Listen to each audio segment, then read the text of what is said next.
We out here dripping in finesse.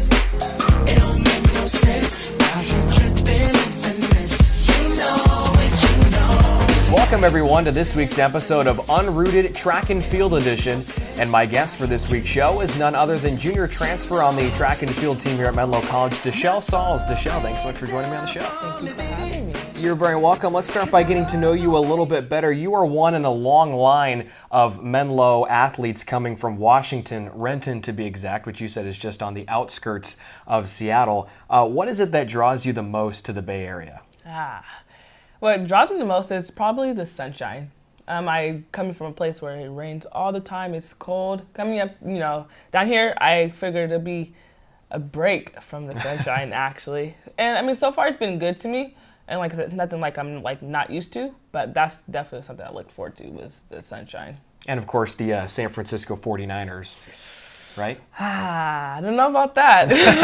Because you're a big Seahawks fan. Of course I am. As you said off air, and so you get the Niners-Seahawks rivalry, which is quite fierce down here. Yeah, but no, diehard Seahawks fan, no matter what. That's why I gotta represent. Despite the rough off season so far, you're still hanging in there. Yep, gotta have faith. That's good. Now, as a junior transfer on a relatively young team, I'm sure there's some type of leadership role that you hold on this team. How would you say that you've tried to help the underclassmen so far? Well, just from transferring from a junior college and kind of having that collegiate experience already, my advice really is just to not worry and kind of just to trust the process. Everything's not going to happen right now, and that's something I learned along the way, and something that I try to encourage the underclass to just don't worry about it. We have plenty of time, and trust the coaches and trust the process, and just to make sure people were motivated, because that's what track is just to motivate each other. Because some say it's not a team sport, but it really is a team sport, and so that's, I think, something that's very key is just motivating each other and keeping that alive. And I imagine, too, there's probably a lot of instances when they are helping you as much as you're helping them because you're new to the area. This is a brand new experience for you as well. It is, yeah. So that's me being a very one of the few who is not from this area. They bring a really good light to me and let me know places to go, what's good and not good, and it brings a good experience on my coming to here. So They're helping you bring back the sunshine.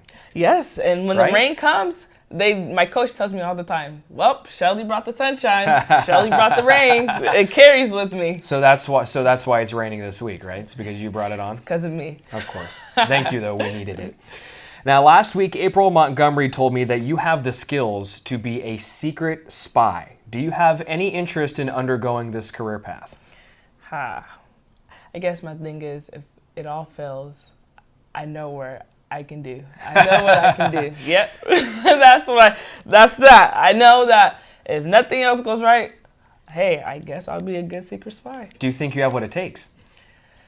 Man, when it comes down to it, of course. I think you gotta have confidence in your own skills. Yeah. I like it. Yeah. She said that you were quite observant and able to, really, really break down other people.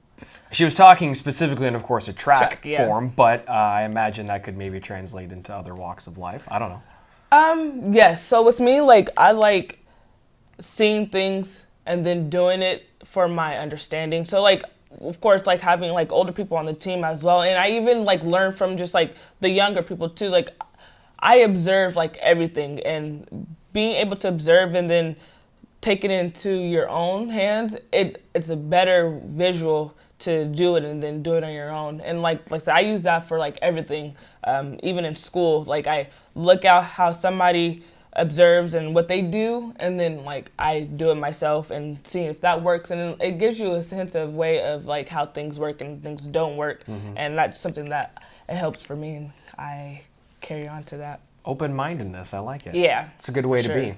For sure. All right, let's talk a little bit about the team now, Shelly. One thing to note about the schedule so far for the Oaks has been how weather has played a role in most of the events you guys have participated in so far. How big of a factor can weather truly be for a competitor? Well, one thing that our coach really has emphasized is like, don't let the weather be a factor. Don't let the weather like detour you from what you came to do. And like with me, weather has always been a factor. Like I said, coming from like a JC, from Renton, Washington, Seattle, Washington, where like it rains completely like all the time, and we may have like a few good days. It's something that you have to mentally prepare for and whatnot. So like coming out here and like hoping the weather wouldn't be a factor, like it's something that it's all a mental process, because if you let the weather detour you from what you came to do and how you perform, it will mess you up. And it's something that you can't, like these races and these events, you can't get back. So honestly, it does play a big role in competition wise, but if you let it get to you, it will affect you. But if you don't, then it's even better. Now, someone who didn't let it affect him last week was Tommy Wright. Oh, yeah. He hit the first B standard qualifying mark for the Oaks this season. It was in the long jump. What's been most impressive so far to you about the way he has come to Menlo and performed so far? Tommy is one hell of an athlete, that's for sure. And him being experienced and bringing that to the team is something that helped us all. And just his energy and his athleticism, it's something that built us as people. I know for sure that I just started jumping this year, first year ever jumping, and him having the experience of jumping and just the fact that the little details and the advice that he gives me to help me become a better jumper and person in general is something that I feel like it's a really good thing to be a part of the team of. And his, just the way that he builds himself and like he gives this way of don't give up for the whole team, and it's kind of like his energy is what we kind of feed off of. So he plays a really big part of the team, and he deserves his mark, and we're only getting better from here on. So it's really exciting. Yeah. Very exciting. Now on the women's side, you've already picked up a win this year at the MPC Open, and others are hitting personal records right off the bat. Is it tougher to hit a PR earlier in the year or later in the year, do you think?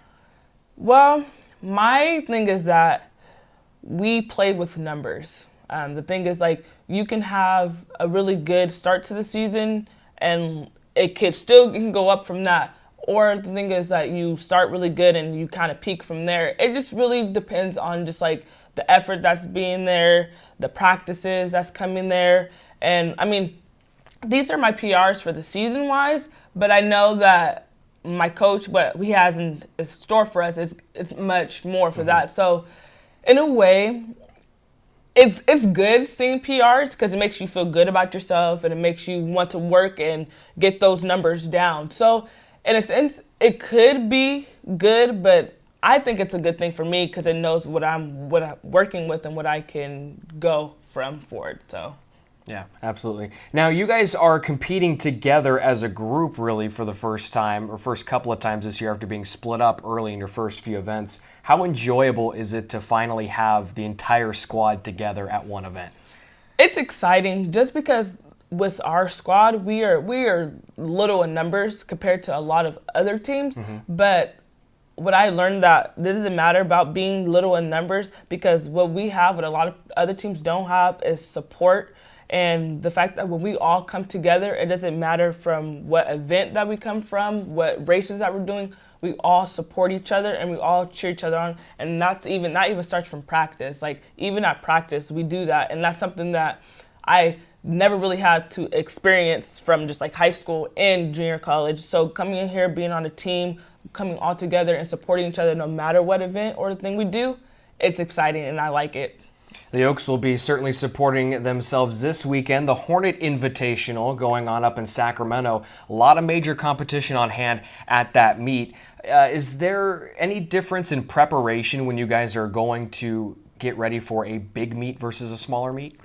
No. I feel like we train, we put in the work, and these meets are for what we supposed to do. Like I said, it's cool that we know that the level of competition is what's going to be there. But as long as we, what we're doing, it shouldn't matter. What we continue to do, it shouldn't matter. Like I said, these meets are even good because like it shows us our level of competition and where we kind of stand with them. So I feel like it doesn't matter based on like the competition. It's cool, it's good and all that we are able to go compete with these teams, but I feel like nothing should change. If we are putting in the work, we're doing the efforts, we are doing the workouts, it should show at the meets.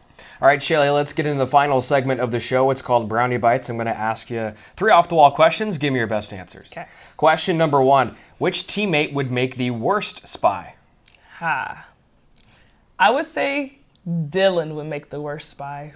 Why so? Because he's quiet, and you never know with him. It's one of those things where you just don't know. That's the thing. You just don't know. And he's surprised, like he's shocking. Like when we get a laugh out of him, it's like, wow, what just happened? And things like that. So I don't know. I feel like when it comes down to it, he wouldn't know.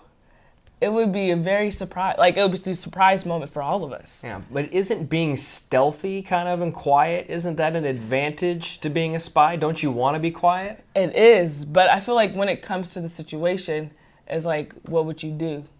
So it's just because he doesn't know? Yes. Okay, so literally that's the reason why. Yeah. Okay, fair enough. Question number 2, which teammate is most likely to be a world traveler? I would say Elijah. Elijah for sure. Just because he's very outgoing, and like every time like I see him, he's always out trying new things. He's always exploring. He's always just open to the world. And I feel like if he gets the opportunity, or when he gets the opportunity, he'll definitely take it. And he's one of the Oaks who has spent time on the East Coast as well, being from the Baltimore area. So he certainly has been a little bit over the country already. Yes, that wouldn't surprise me.